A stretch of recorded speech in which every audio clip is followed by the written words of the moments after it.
Every day we get a new Jakob Poeltl trade report. I mean, I feel like this program should just be called the Fred VanVleet, Scotty Barnes, and Jakob Poeltl show at times, because that's really what happens all the time.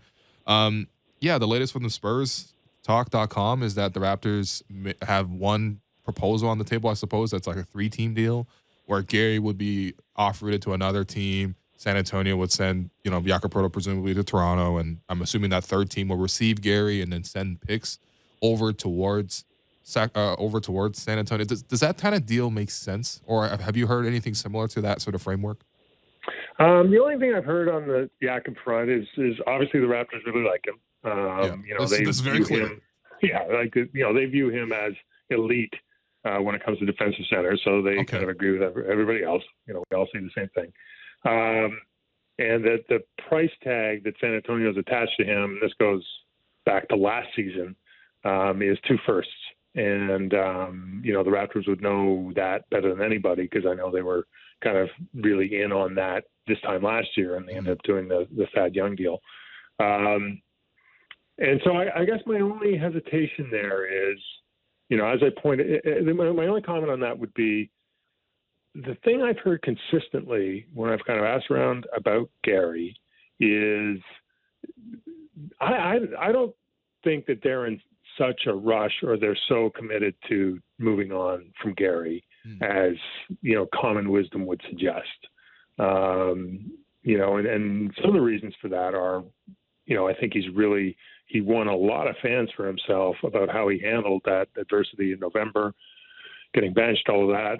You take out that little 7-8 game stretch there in November when everyone was out and he was kind of being asked to do too much, and his numbers are outstanding. Like, we're talking, 41, 42% 3-point shooting. Since he came back, he's heading for career highs in all the important categories, and his defense is back in terms of his ball disruption and everything.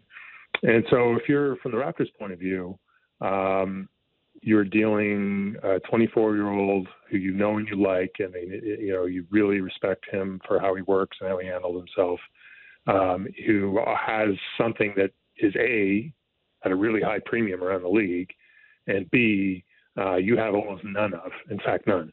You have none. Yeah, you have Gary. 3-point shooter, like sometimes he's it. Yeah. And so so that's one thing to consider, and the other thing to consider is, as good as Jakob is, and this would go for any of the kind of centers people want to attach to the Raptors, let's say Miles Turner, whoever, Ayton would be another name that's probably going to end up being kicked around. Sure.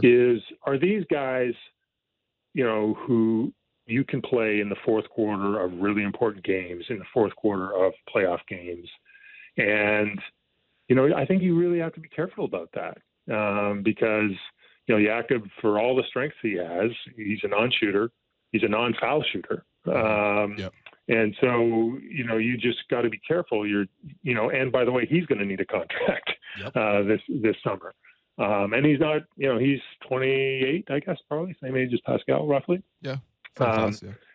Yeah. So I mean, when you really kind of sort through that trade, you're getting off of Gary, who's 24 and offers an elite skill at something you don't have much of, at a premium area, for a guy who's 3-4 years older, who has his own set of elite skills, but at least with, say, Preston Tachua, if you really believe in that, you have a little bit of that, and I guess that's the one I'm a little question of it, and also when you factor in the fact that he's not on a controllable deal, you are going to have to pay him, and so if you kind of look at how Gary got here in the first place, as you all know, it was trading Norm for a guy who was, a little younger, ideally a little cheaper.